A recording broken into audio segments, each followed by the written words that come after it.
She slid the contract across the glossy conference table with practiced grace, her smile a mask of false kindness, as if she were bestowing a rare favor rather than delivering an ultimatum.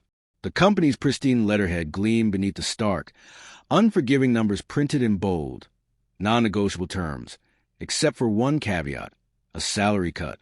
Her voice was carefully measured, designed to carry beyond the room, reaching the ears of junior staff lingering just outside. "Or I'll find someone who will," she declared, every word laced with unshakable confidence.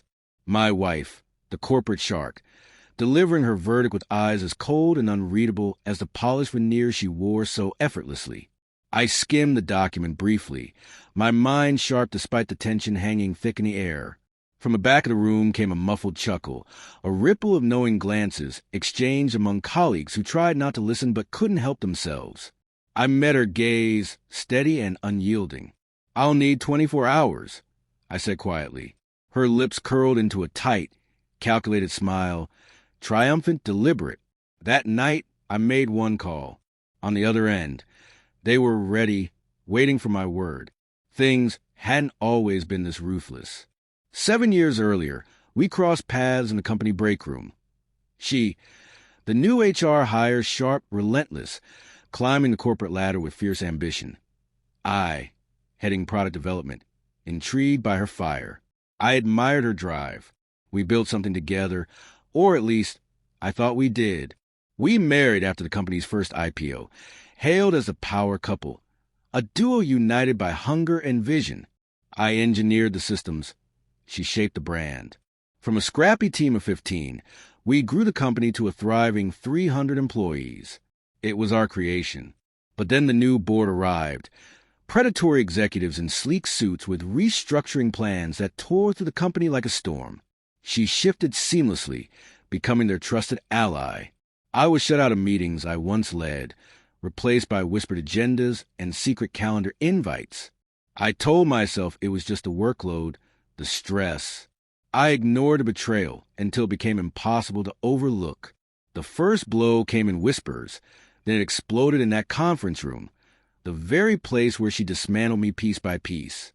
In front of my team, colleagues I had mentored and fought for, she declared me replaceable without hesitation. It was no longer business. It was personal. Her weapon was humiliation, her strike precise and merciless. I replayed the scene on my drive home, the coldness in her voice, the way she wore her triumph like armor. Just 2 nights before, she'd sent an email. "Let's keep work and home separate."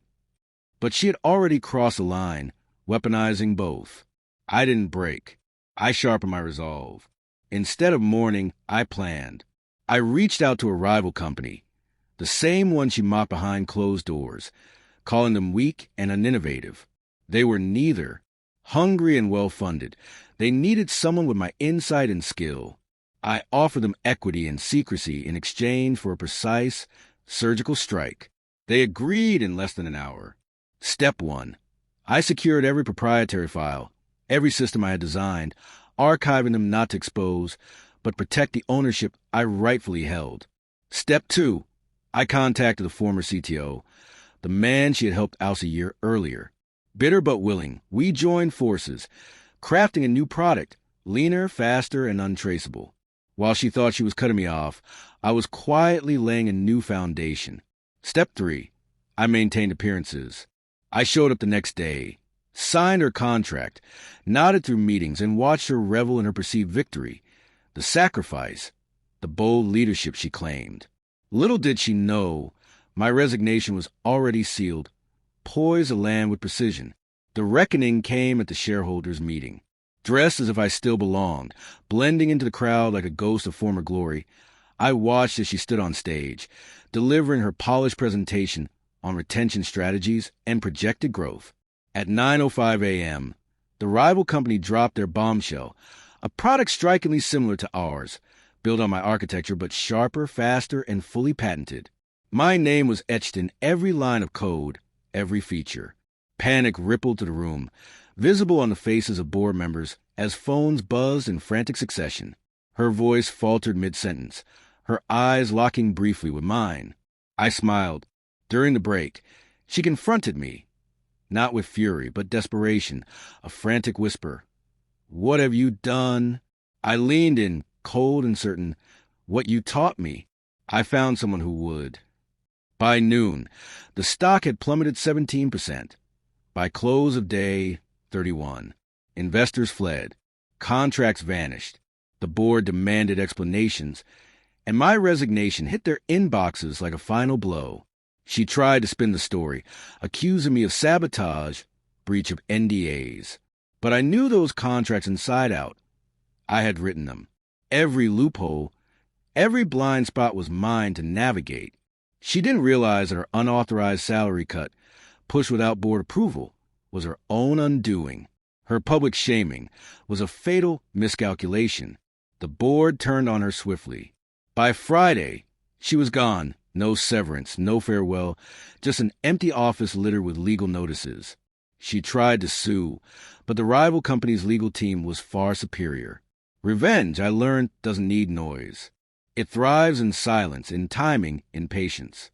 She played the game like a novice, believing humiliation equaled power, that stripping me of pride would secure her dominance. But true power lives in quiet control, in waiting, watching, and striking when the moment is right. I didn't shout. I didn't fight. I lit the spark and handed her the explosive. Now, I sit in a corner office overlooking the city, leading a new team, building a new future. Sometimes I check her LinkedIn. It still reads, "Open to work." How poetic. She tried to reduce me to nothing, but I rebuilt myself into everything.